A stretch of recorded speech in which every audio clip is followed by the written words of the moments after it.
أعوذ بالله من الشيطان الرجيم. بسم الله الرحمن الرحيم. الرحمن علم القرآن خلق الإنسان علمه البيان الشمس والقمر بحسبان والنجم والشجر يسجدان والسماء رفعها ووضع الميزان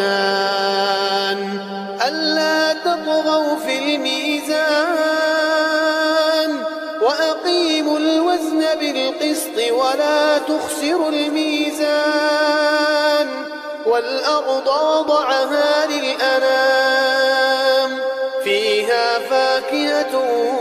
والنخل ذات الأكمام والحب ذو العصف والريحان فبأي آلاء ربكما تكذبان خلق الإنسان من صلصال كالفخار وخلق الجن من مارج من نار فبأي آلاء ربكما تكذبان رب المشرقين ورب المغربين فبأي آلاء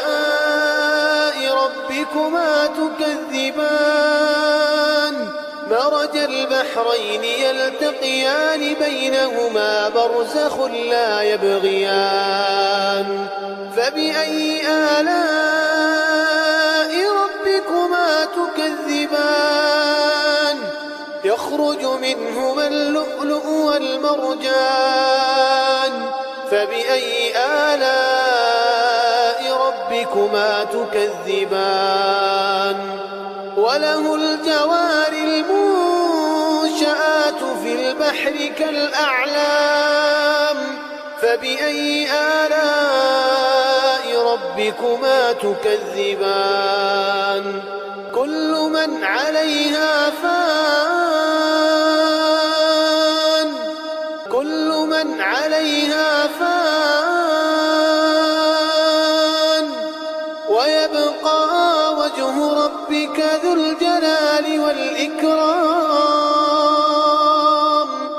فبأي آلاء ربكما تكذبان يسأله من في السماوات والأرض كل يوم هو في شأن فبأي آلاء ربكما تكذبان سنفرغ لكم أيها الثقلان فبأي آلاء ربكما تكذبان يا معشر الجن والإنس إن استطعتم أن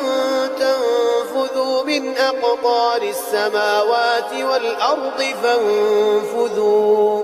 لا تنفذون إلا بسلطان فبأي آلاء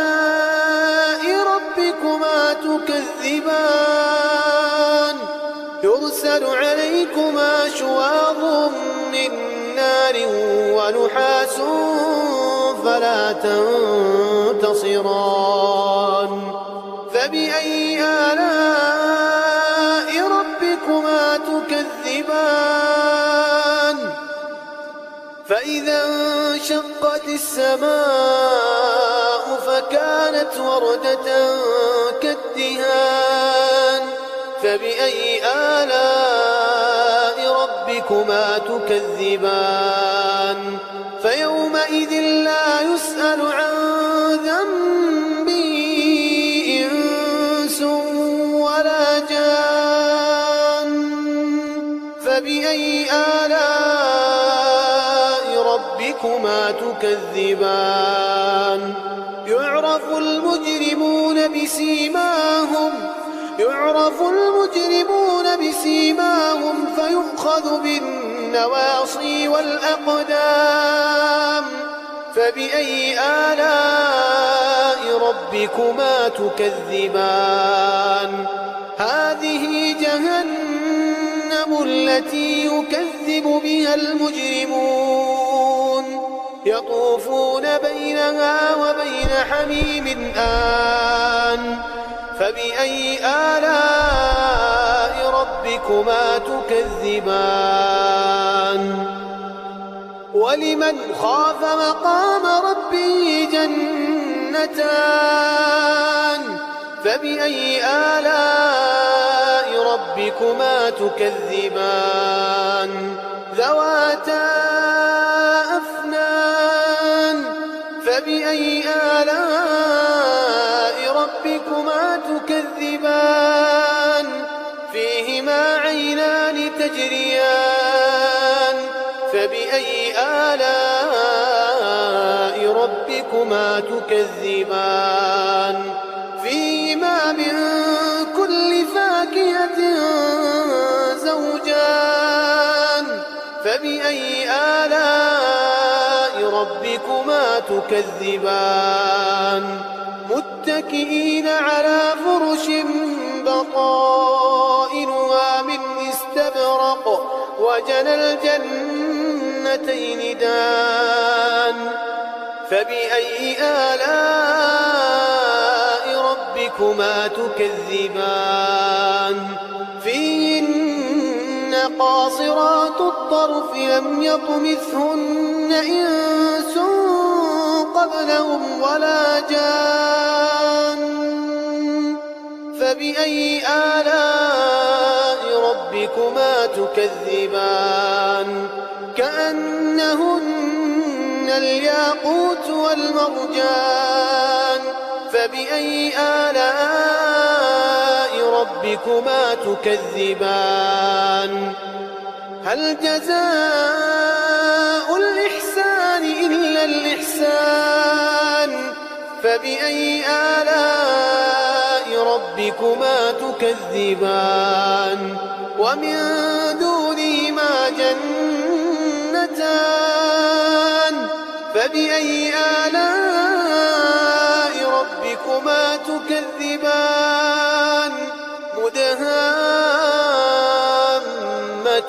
مدهامتان فبأي آلاء ربكما تكذبان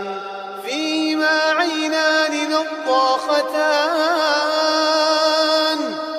فبأي آلاء ربكما تكذبان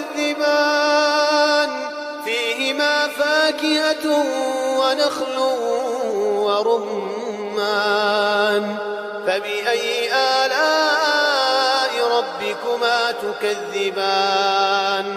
فيهن خيرات حسان فبأي آلاء ربكما تكذبان حور مقصورات في الخيام فبأي آلاء ربكما تكذبان لم يطمثهن إنس قبلهم ولا جان فبأي آلاء ربكما تكذبان متكئين على رفرف خضر وعبقري حسان فبأي آلاء ربكما تكذبان تبارك اسم ربك ذي الجلال والإكرام